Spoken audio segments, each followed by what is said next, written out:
U.S. Navy history arriving. Welcome back to the U.S. Navy History Podcast. I am Dale, and in this corner, in the white, red, and blue trunks, Steven, the XO. Hey there, everyone. How's it going?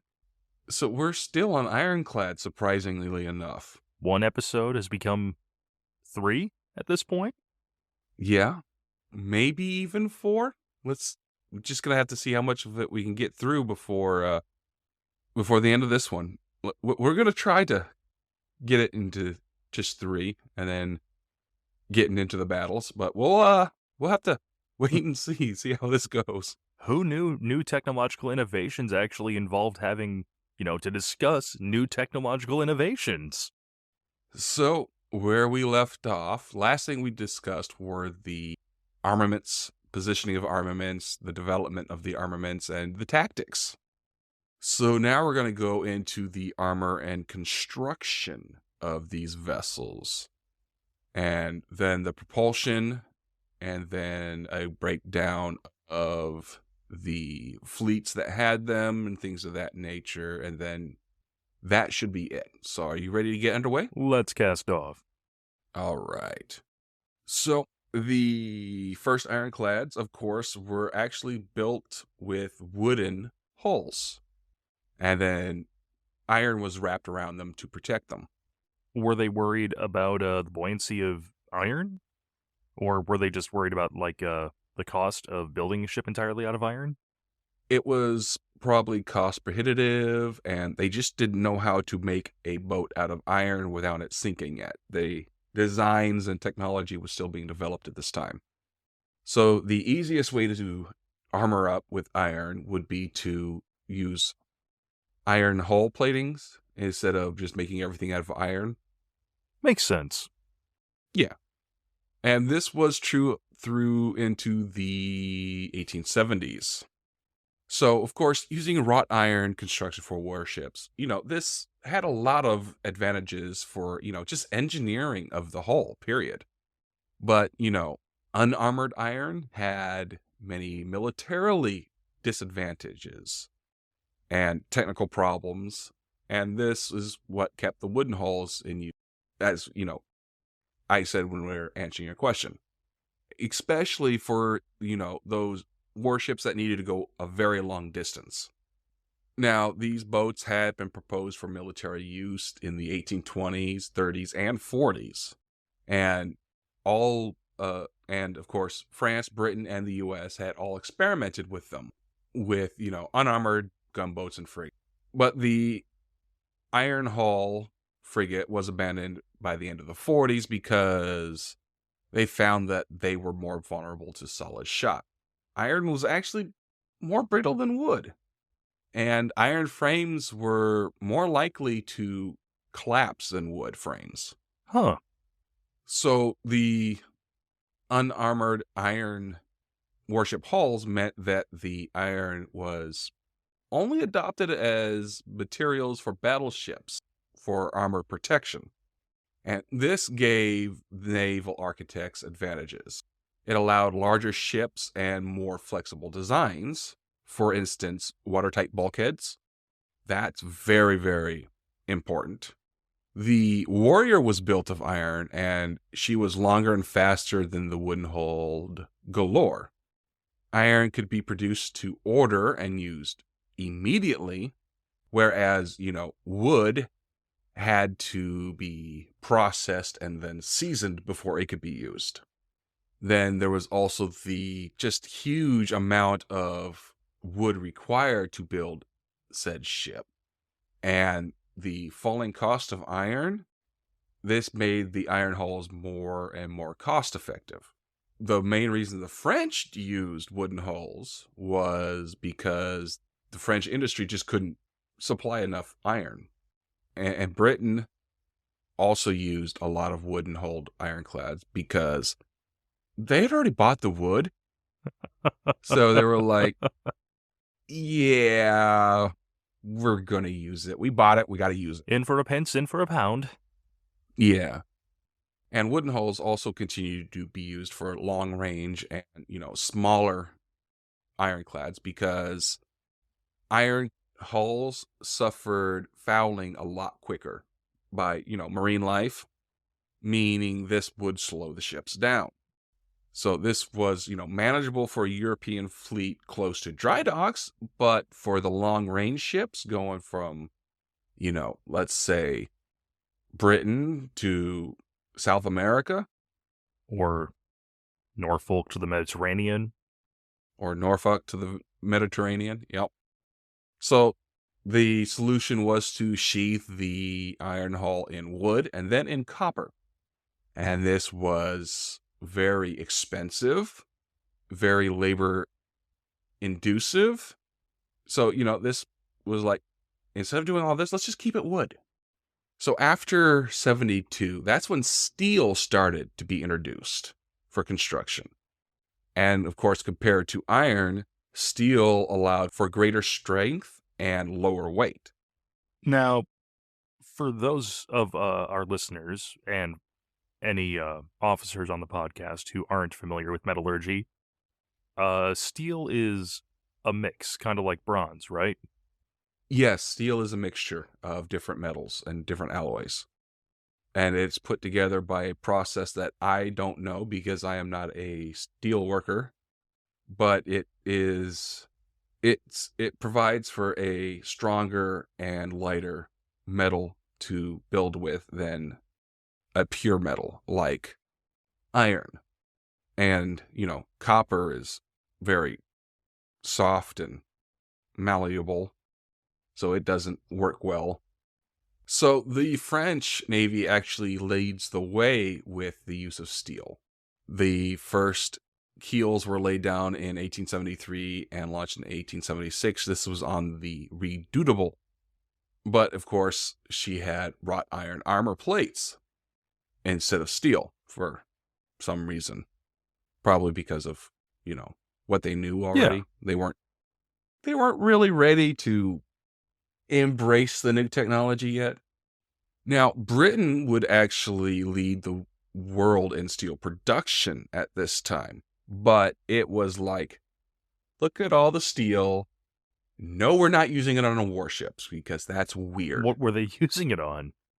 They were probably using it on like buildings and pots and pans so housewives can hit their guys in the above upside the head, things of that nature.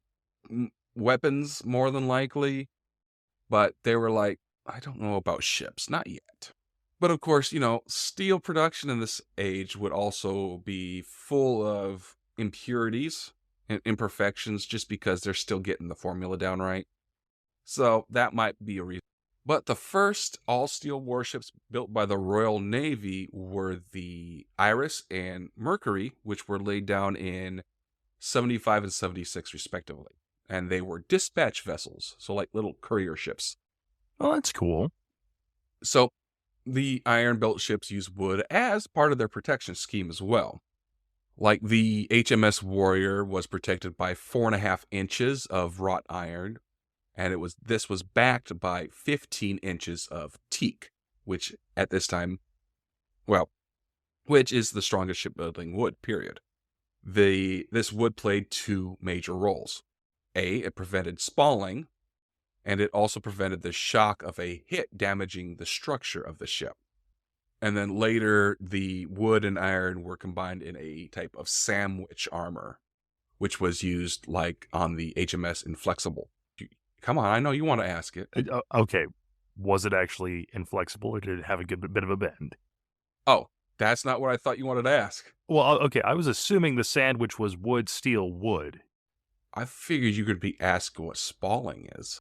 Well, that is, a volleyball that is trapped on a desert island with another famous actor. Wilson wasn't the only famous volleyball.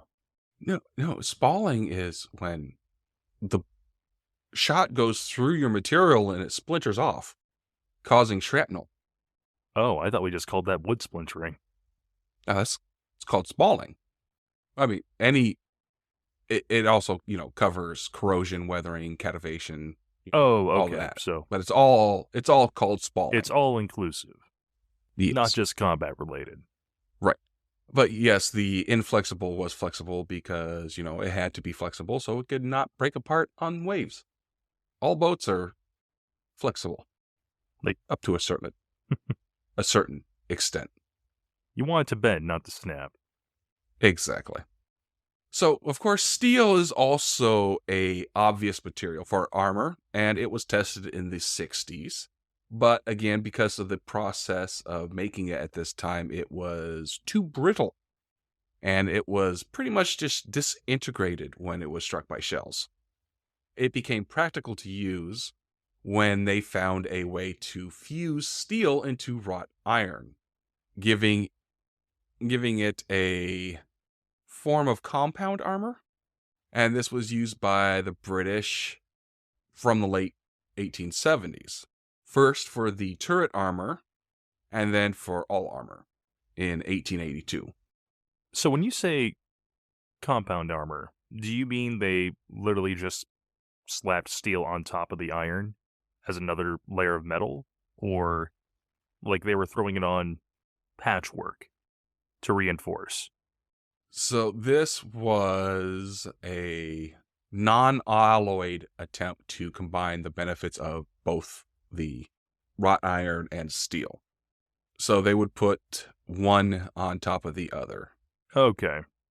So it's like giving your car a new coat of paint, but in this case, you're giving a warship a whole new coat of armor. Mm-hmm.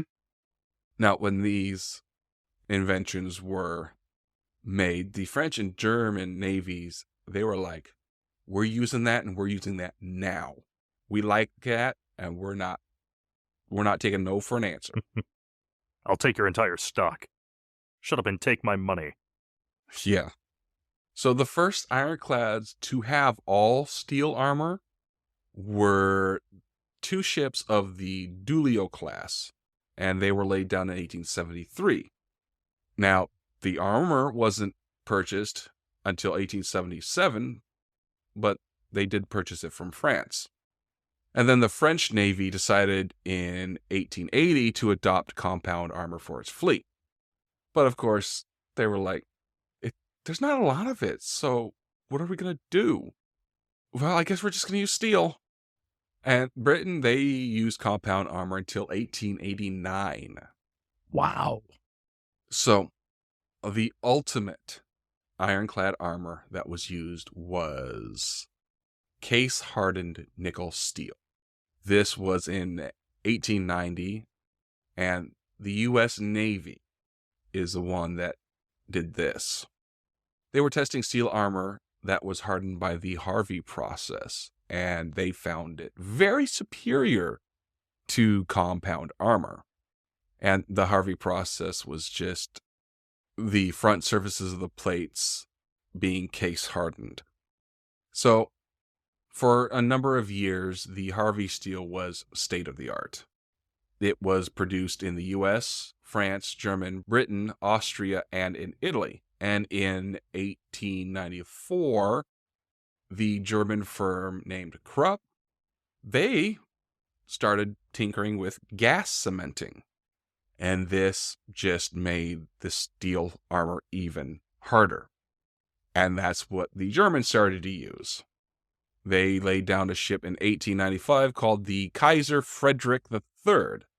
And this was the first ship to benefit from the new Krupp armor. And, of course, a new type of protection comes out. It is very quickly adopted by a lot of other parties. Oh, Krupp wasn't able to keep it proprietary, so to speak, and in-house? Oh, there's spies everywhere, man. Gotta get that Krabby Patty formula somehow. Oh, if it comes out, somebody else immediately steals it. So by about 1901, almost all new battleships used Krupp armor, except for the US. They continued to use Harvey armor about, till about 1920 or 1910. Yeah, till about 1910. So 15 inches of wrought iron was equal to about 12 inches of either plain steel or compound iron and steel armor. And 7.75 inches of Harvey armor was equal to 15 inches of wrought iron, and 5.75 inches of Krupp armor was equal to 15 inches of wrought iron. Holy crap. Yeah. So we're going to move on to propulsion. So the first ocean-going ironclads had masts, like you found out last time, and we're like, what? It just sounds like something that would be unnecessary at this point. Yeah, but, they needed to have that secondary propulsion system. But, these features did eventually fade out, but only very slowly. They were not giving up on these sails. Because, early steam engines were not very efficient. And the wooden steam fleet of the Royal Navy could only carry 5 to 9 days of coal. Ooh. And, this was pretty much very similar all across the board. The Warrior had two design features, which was pretty much just a hybrid propulsion.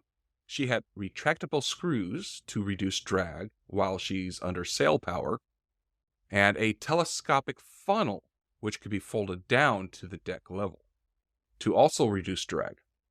What's the funnel for? Water intake? You know, smoke. When the engine's going, smoke comes out of the smokestack or it fills up the engine room. Okay. So the funnel is smokestack. Yeah. Okay. I mean, unless you want to breathe that stuff. No, I'm good. I'm asthmatic. That's a terrible idea. Yeah, I agree with you. Plus, black lung, ugh. Now, the ships that were designed for coastal warfare, so more brown water operations, like the Monitor, they didn't have any masts from the beginning. They were not included in the design at all because, they were close to refueling stations at all times. We're going all in on the coal. Yeah. Now, in 1869, the first ocean-going ironclad that didn't have masts was created. And this was from the British. This was the HMS Devastation. It devastated the sail. Her main role for combat was in the English Channel and European waters around there. And her coal supplies gave her enough range to go across the Atlantic. But, she wouldn't have very much endurance to continue operating after crossing the Atlantic. Right. Now, of course, she was the exception to the rule, of course, because most ironclads still had their masts. And it was only really the Italian Navy during this time that were pretty much just mastless, but they also only did short-range operations to the Adriatic, so they really didn't need them, just like the Monitor. Now, of course, during the 1860s, steam engines were improved with the adoption of a double expansion steam engine, which used 30 to 40% less coal than earlier models. So, better gas mileage, for lack of a better term. Yeah, it was, they were able to refine the process of the steam engine design to be able to make better use of the energy to create propulsion. And so they were losing less of that energy. All right. So the Royal Navy, they decided to switch to the double expansion engine in 1871. And then by 1875, the use of this engine was pretty much widespread. But this still did not kill the mast. Seriously? Yeah. Now, of course, a steam-only fleet would require a network of coaling stations worldwide. So this, helped keep the masts attached to decks. Right. And these coaling stations would also have to be fortified, which is a huge expense because they did not need their coaling stations falling into enemy hands. Mm-hmm. And of course, during this time, boilers were still not very reliable. Yeah, exactly. And so having the sail backup is still, you're going to want it if your boiler breaks down. Now, if it explodes, then you don't need them anyway because your boat is gone. And of course, the 30 to 40% less coal used with the double expansion steam engine. Well, practice versus theory, you know, practice isn't as good as theory. Uh, agree to disagree there? How so? I mean, if it works in practice, wouldn't that be a lot more valuable than something that works in theory? That's what I'm saying. It didn't work very well in Oh, practice as oh, it did in okay, I theory. misunderstood you. That's okay. You can still be my XO. Aw, thanks. So during the 1870s, a distinction begins to grow between first class ironclad and cruising ironclads. So battleships and cruisers. The demands on the first class ironclads for very heavy armor and armament means that they needed to increase displacement. The more weight you put on it, the more it displaces. Yeah. This also reduced speed under sails. And the fashion for turrets and barbettes made a sailing rig increasingly inconvenient. The HMS Inflexible was commissioned in 1881. This was the last British battleship to carry masts. And everybody was like, you know what? Those masts, they were a mistake. We were feeling nostalgic and it was a terrible idea, guys. Yeah, the 1880s was pretty much the end of sailing rigs on ironclad battleships. Now, on the cruisers or cruising ironclads, the sails stayed on for a lot longer. It pretty much took until 1881 for the Royal Navy to lay down a long-range armored cruiser capable of, chasing and catching pirates or commerce raiders. Oh, wow. Yeah. And the HMS Warspite was completed in 1888. But rigged warships, or sailing rigged warships, were still in service in the early years of the 20th century. Just older ships that hadn't been drummed out. Or sunk. I mean, if there weren't any major wars, not much risk of being sunk, I suppose, aside from accidents at sea. Oh, there was always small wars, small skirmishes. We've been learning that. This is true. This is true. So the final evolution in ironclad propulsion was the adoption of what was called a triple expansion steam engine. And this was first adopted in the HMS Sans Parel, which was laid down in 85 and commissioned in 91. Many ships also used a forced draught to get additional power from their engines. And this system was used widely until the introduction of the steam turbine, which happened in the middle of the first decade of the 20th century. So we're going to jump over to the navies that used them. Now, while they were in a lot of navies worldwide, because once they saw the U.S. doing it, they were like, we want that stuff. There were actually not very many battles that involved them. Most European nations, they tended to settle their differences on land, and the Royal Navy struggled to maintain a deterrent, policy with France, while providing suitable protection to its commerce and colonial outposts around the world. Ironclads for the British Navy was pretty much just used to defend the British Isles.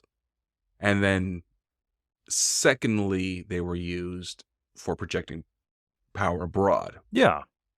But yeah, that was more between the secondary. logistics and all the other factors, easier to keep them close to home.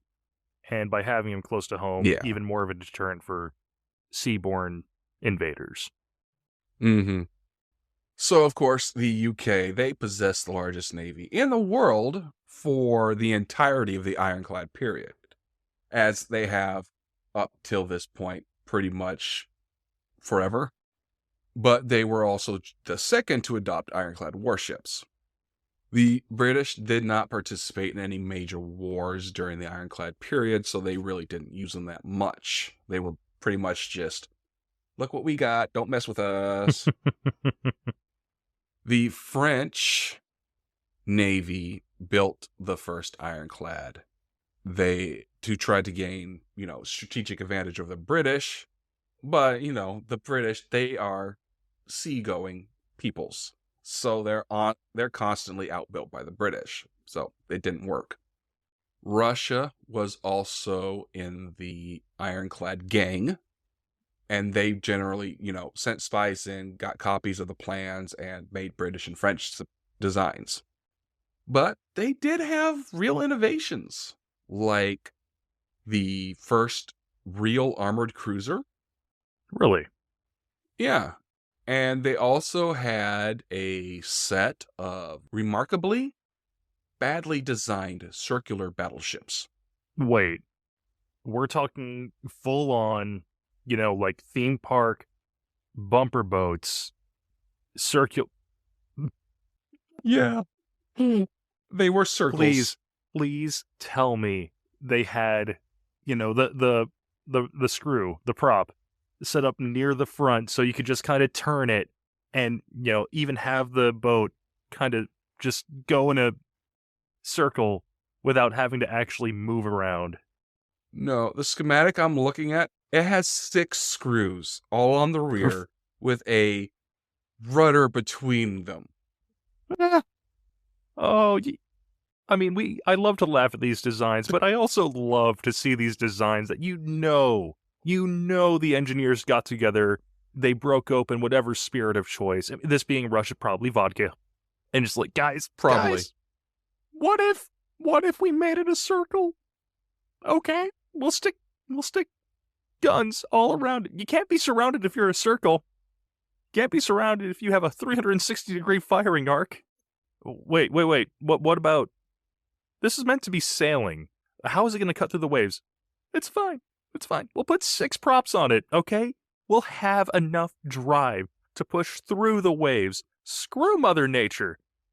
It got 6.5 knots. Oh, well, golly, a jogger could keep up with that. If they could walk on water. Next, you're going to tell me the thing has terrible gas mileage, coal mileage. How many nautical miles to the ton? 680 nautical mile range. Oh. Wait, that's round trip, right? Yeah, that's full range from fill up to fill up. Oh, okay. So you unless you want to play it dangerous, you can't get more than 300 miles away from a port. Let's see what 480 nautical miles to Well, miles. and that's under ideal conditions, right? The 640. Yes. Yeah, hence why I'm saying 300, unless you want to be a little dangerous. So 480 nautical miles is 552 miles. Oh, I thought you said 680. Oh, this is even worse. No, I said 480, I think. No, yeah, it's 480. That's terrible. Its length and beam were 101 feet.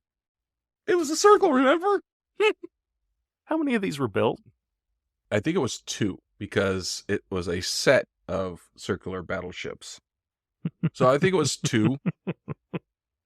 I mean, but this one that I'm looking at was in service from 1874 to 1903. Oh, no, one was completed and then the other one was scrapped. Okay, so they realized they had a dud immediately. Yeah. Okay. Still, 1874 to 1903, that's a good service life. That was quite a long time. I mean, they got almost 30 years out of it. It cost 2.8 million rubles, not including the armament. Wow, this is just... Okay. Very amusing to look at. Have you seen the picture? No. Any pictures? All right, here's a scale model that I'm sending to chat right now. At least I'm trying to. There we go. There's a scale model of it. That's adorable. And it's got little guns halfway up the smokestacks on little gangplanks. If anybody wants to see what we're looking at, look up the Novgorod. Look up the Novgorod. It literally looks like That a is bumper what boat this you would boat see at a was theme named. park, just with guns on it. Mhm. Oh, and oh, why would they set up the smokestacks in that way? Like, if your mindset is, oh, 360 turret firing arc practically, set up those smokestacks closer to the, you know, superstructure, the bridge, call it what you want. Because those smokestacks are obstructing its, 90-degree and 270-degree firing arc. I'm not even sure if the barrels can get past it, if that's actually constructed right. Oh, the barrels can get past it, yeah. The barrels can go 360 degrees. They can't shoot 360 degrees. Not safely.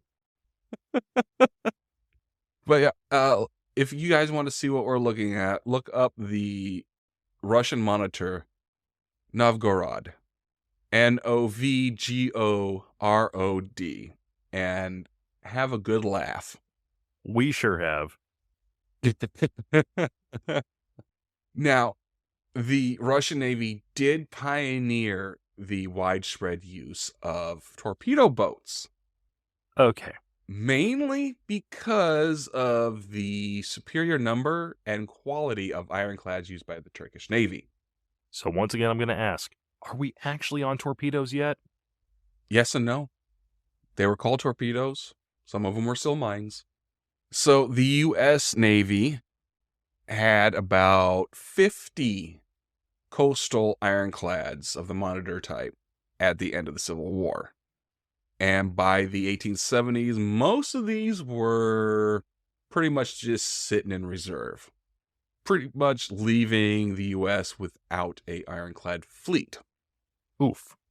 In the 1870s, 5 large monitors were ordered, and the limitations of the Monitor pretty much prevented the U.S. from projecting powers overseas until about the 1890s. And of course, because of this, even Spain or, a Latin America would be able to destroy the U.S. Navy. Now, in the 1890s, saw the beginnings of what became the Great White Fleet. This was modern pre-dreadnoughts and armored cruisers built in the 1890s, which defeated the Spanish fleet in the Spanish-American War of 1898, which we will get to. And this started a new era of naval warfare. It seems that the U.S. does that a lot. Well, we do like to throw hands sometimes. Yes. The ironclads were also widely used in South America, and Spain and Peru was able to deploy 2 ironclads based on American designs. Okay. Ironclads were also used in the IJN, or Imperial Japanese Navy, and, had decisive roles in different battles in the 1869s. So there is no clearly defined end to the ironclads because the transition from wood hulls to all metal hulls. So they pretty much continued to be used in World War One. Oh, so dreadnoughts were effectively just ironclads with the kinks worked out. Yeah, battleships and armored cruisers just replaced the term ironclad. They're still ironclads. They're just renamed and massively updated. They were pretty much just updated and updated and updated until they were not recognized as the old ironclads and just called battleship, cruisers, stuff like that. So that, my friend, is the ironclads. Well, we managed to wrap it up in 3 episodes out of the expected 1. We did. We did. How are you feeling about the ironclads now that you've learned so much about them? Well, I'll be honest, I was thinking there were gonna be a lot more designs akin to the, Novgorod, uh, but these were more practical considering they were literally learning as they were making these than I expected. Yeah. It made a pretty, throughout the design, it was pretty much logical, except for Roundy Roundy. Hey, hey, roundy, roundy. was a beautiful boy. Roundy Roundy was a frisbee on water.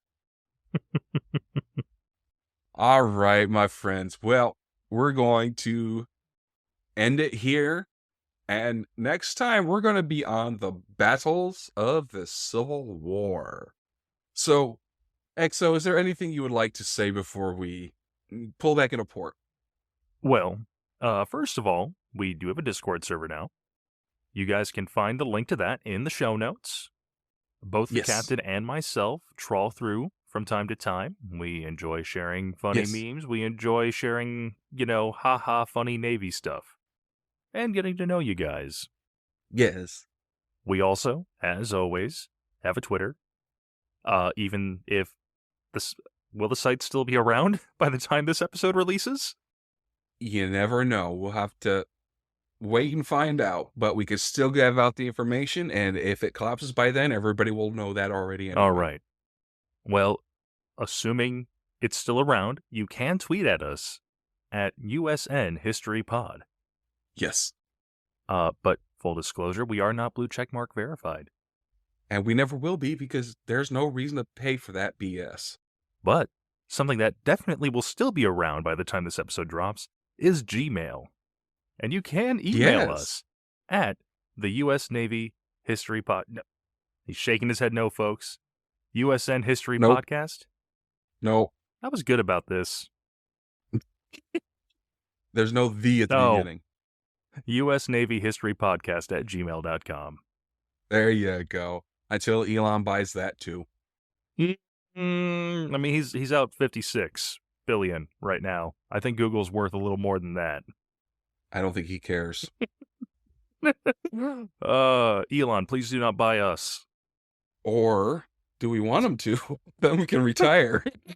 Starting bid 56 million. We'll cut you a deal. Yes. Let's see. We still have the ship store that is back afloat. And there's a new design up there. There is. Your design that you requested. There is. Ship happens, because ship certainly happens in the U.S. Navy history. And the Russian naval history, apparently, after this episode. Just circles. It's so hilarious. Finally, we would love for you guys to leave, a rating. It helps other folks find this podcast. And even better, we'd love to hear a review from you guys. What we could do better, what we're doing well. And if you'd like, we can even read it on air. But with that, we wish you fair winds and following seas. See you next time, guys. All right. Time to bring back the Novgorod, the absolute pinnacle of naval designs. Captain, join me. Let's do it.